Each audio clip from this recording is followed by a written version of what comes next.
Tai jo, pavyko pailsėti, vieną dieną pailsėjom, šiandien jau sportuojam, pasižiūrėjom vakar ramiai rungtynės būsimų varžovių, tai tokios ramios, bet produktyvios dienos, sakyčiau. Kokį įspūdį paliko tos būsimos varžovės? Čekijos pačiai nesvetimas ar čekiškas krepšinis? Tai ką plačiau papasakoti? Tai jo, šiaip tikrai vakar sužaidė labai solidžias rungtynės, gal net geresnės negu grupės etapuose, tai labai kovingos. Turi tikrai visose pozicijose žaidėjų, kurios turi tam tikras rolės ir gerai subalansuota komanda, tai bus įdomu žaisti, bet jau kaip ir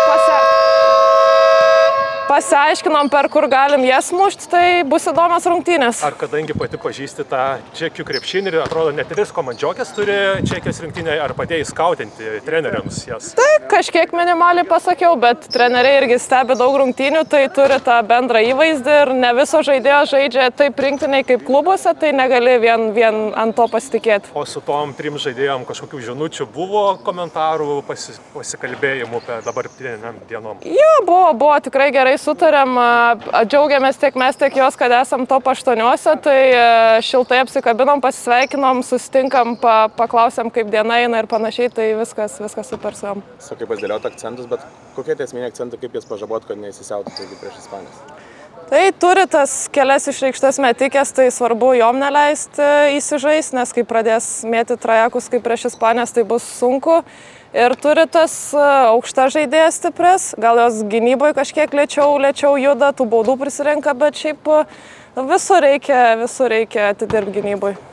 Čekiams tos rungtynės tarsi nieko nebereiks dėl kelialapio į pasaulio čempionato atranką. Kiek svarbu neužsiliuliuoti dėl to, kad varžovams galbūt tos rungtynės neturės didžiulės reikšmės? Nemanau, kad jom nesvarbu, vis tiek yra garbė už rinktinę kovoti, nieks nenori pabaigti čempionato pralaimėjimais, tai jos 2 rungtynės pralaimėjo, mes 2 pralaimėjom iš eilės, tai kiekviena žaidėja turi tą tokį vidinę motivaciją, tiesiog kiekvienas rungtynės laimėti, tai ant to tikrai nededam jokio akcento. Žaisi tarsi neįprastų laikų, visada būdavo tos tarsi vakarinės rungtynės, dabar jau po pietų, ar tai kaip nors keičia pasiruošimo planą, dar kažką ir kaip tau pačiai geriau?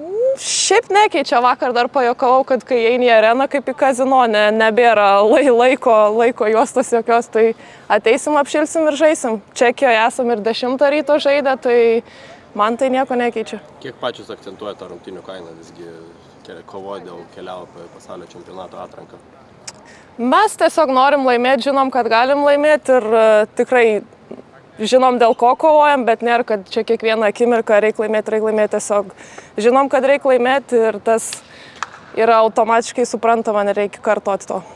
Ar pačios tuos scenarijus dėliojat, gilinatės į juos, nes yra įvairių variantų, kad gali tekti ir abiejas rungtynes likusias laimėti, gali užtekti ir vienų?